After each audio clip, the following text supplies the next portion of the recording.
Welcome back to the O Hockey Show. Thank you for joining me today, and we are going to be discussing, you and me, well, mainly me, I can't hear you, talk about the NHL GM's meetings recap. Gary Bettman kind of spoke on the matter itself, and kind of gave us the recap of how it went, and I'm here to recap his recap. So let's talk about it.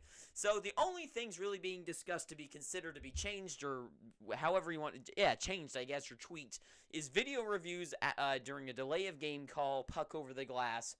I've already made a video about the things that they're already going to cover, so I'm just going to go over these really quickly. So these ones, puck over the glass, I think that would be okay, but on the other hand, I think it would be good for a coach's challenge. I don't think it should be an automatic go review the play. I think that would be really annoying. Every time puck goes over the glass, we have to get a 1-minute confirmation of them standing over there looking at the iPad and deciding. That would be really annoying. I think it would be cool if it was a coach's gamble to throw the red flag, and which the NHL should throw in a red flag. Because that's the cool thing about football, is that you get to see them. You get to see the coach deciding what to do. In hockey, it's just like the commentators tell you, or the referee comes to the ice and tells us.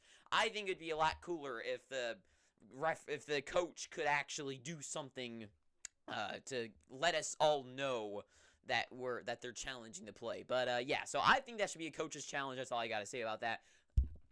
Kicking the puck to go into the net, I think that is a huge problem ever since they made the new rule change for that. A couple years ago, the Seattle Kraken, one of the goals scored against them in their first ever game in the Golden Knights, when I think it was Chandler Stevenson clearly kicked the puck.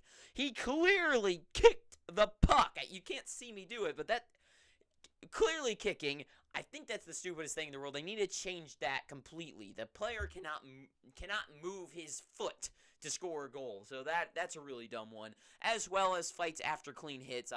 They broke down the math for us. 100 out of 271 hits are defending a teammate after a hit. 89 of those 100 were clean hits. So there's a whole thing about that. So those are the only things really being considered. A lot of things that most people probably have problems with as hockey fans, have issues with, were not really discussed. So let's talk about some of those. So shootouts is one of the things that they're not thinking about changing at all. Mainly because, let's just say 70%, 69% actually, end in after regulation, end in overtime this season, which I think makes absolute sense. The game's getting more skilled, players are scoring a lot more goals, so going into overtime, it makes sense that 7 out of 10 times basically it ends in overtime. So not surprising there. That's not really an issue. And people, I remember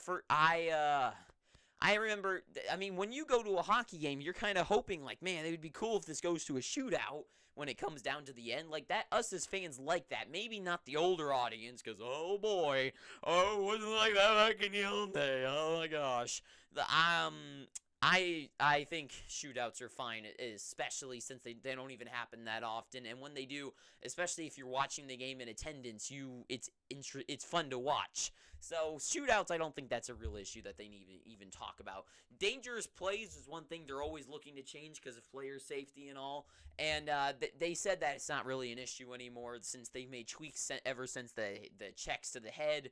A lot since the game's also gotten more skilled and not so physical anymore, which then they said the game's not going soft, it's just as physical, but they're not dangerous plays anymore, which I definitely agree with. You don't see those type of dangerous plays. You watch the big hit compilations on YouTube and the crazy ones, like the terrible hits that happen. For one, the players that are making those hits don't really exist anymore, and it's more about scoring points and actually playing good hockey than it is being an enforcer and scaring the other team.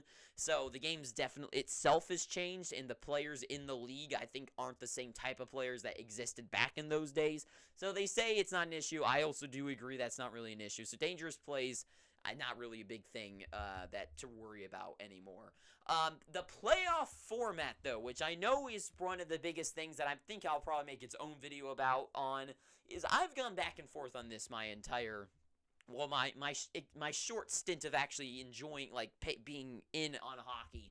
I go back and forth. On one hand, Okay, so of course the conversation is the current format the way it is now with the two divisions, top three make it in, then the wild cards, and then the wild cards go against the top two, and then number 2 and 3 go against each other. It's complicated to explain, but it's not complicated to actually understand how it works, just looking at it on paper. Now, what everyone probably, well, I think what most hockey fans want is, of course, going back to the conferences and then the 1 versus 8, 2 versus 7s, and so on and so forth, right? So, and I think that is what most hockey fans want.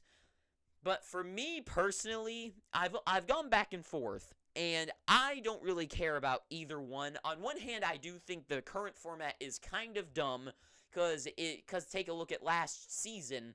It is kind of, if you take like the Penguins had less points than the Bruins, okay? Let's just say the Penguins had 46 wins, I think it was 103 points, but they were in the 3rd seed spot in the Metro Division, while the Bruins were a wild card team, but they had 107 points. So they were better than them, but they're in the Atlantic, where the Maple Leafs, the Florida Panthers, and the Tampa Bay Lightning had more points to them, so they got knocked to a wild card spot.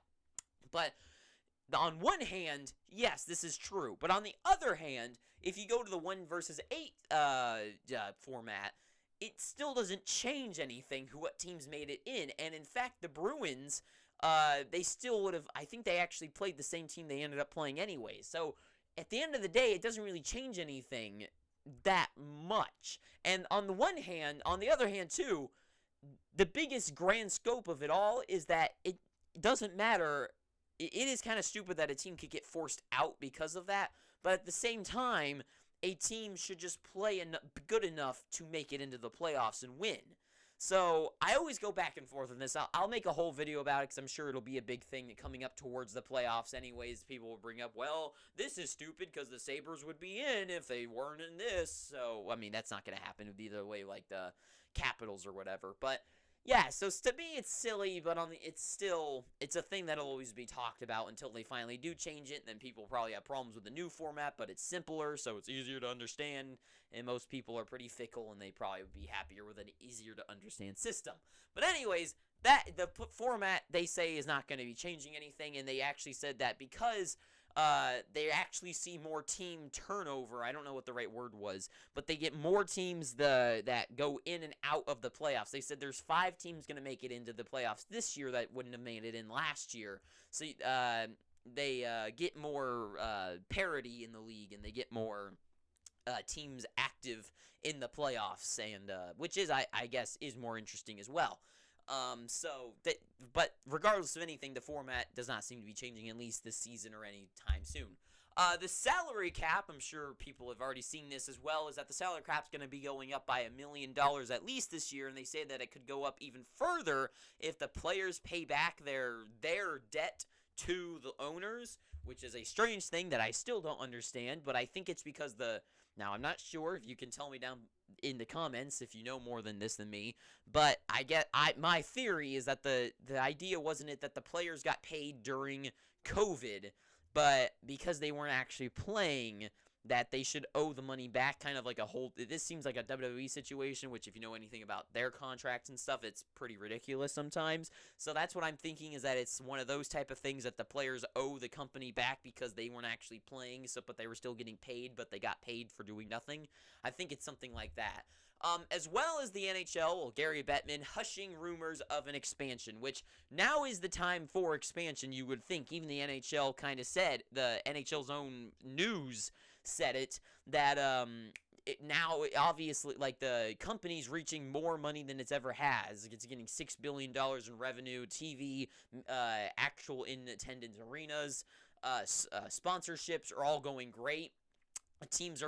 People are Ryan Reynolds, who just sold Mint Mobile for $1.35 billion, is probably the guy in business for buying the Senators, which I'm guessing the Senators, I think, is going, don't quote me on this, but I'm just picking a number out of the thin air. I think it was $400 million or $300 million, probably more than that, but that's for some reason the number in my head. So obviously he can afford them now. So things are looking good, and so it's obvious that expansion, which I don't know why you wouldn't expand. I talked all about it. I'm going to probably talk even more about expansion in the offseason, because the NHL needs to, and it's a whole thing I'll talk about the sport of hockey needing to grow and how the NHL needs to do it, or us as hockey fans and me trying to grow the sport of hockey. But that's a whole thing that I'll talk about. I'm not going. I feel like YouTubers sometimes, whenever they talk about something they want to do, they start going like, "Oh my god!" But I'm going like this because I'm like, I need to do it because I keep talking about doing it and then I never do it, so I'm mad at myself. I'm not like, "Oh my god, it's so hard." Anyways. But yeah, so they're hushing the rumors, and Gary Bettman basically said that the NHL's in a good place right now. They see players are scoring like crazy. It's more than it's the most people are producing since the 1990s. So they're getting back to the golden age. You see the commercials all the time. So it makes sense. I really do think the NHL is in a good place overall. I think certain things like the format of the one thing I will say, though, is I do think they need a different division alignment. I guess over the offseason, I'll make my own video of, like, what the NHL should be changing. But I think the main thing I would say above the format is the division alignments. Because I really don't like the teams in each division. I mean, the names of the divisions don't even make any sense. Atlantic Division, okay, well, I guess it makes sense. It's supposed to be teams along the Atlantic, but that's not true. Take like the Pacific Division. Well, that's not true either. I mean, look at Vegas. They're not. They're definitely not on the ocean, so that doesn't make any sense either. So I think they should really change up the format, and then it would shake the league up a little bit. So that's all I got to say for this video. Just a little bit of a recap of what they talked about in the GM's meeting. I mean, I know it's not really much being said, just kind of bringing you some. I mean, this is the stuff that really kind of matters. This is what's going to change the league. These are the type of things that actually change the sport in the future. So this is where, like, the real news is. Not like the top goal scorer of the day, because who knew? It's Connor McDavid still. So that's all I got to say for right now. If you somehow enjoyed this, please feel free to pick up your free subscription down below by hitting that red subscribe button. We're at 133, so we're on the road to 200. Let's get up there. Thank you so much for watching this. And until next time, too sweet, I've been your Young Bucks dressed host, Owen. And until next time, ta-ta for now.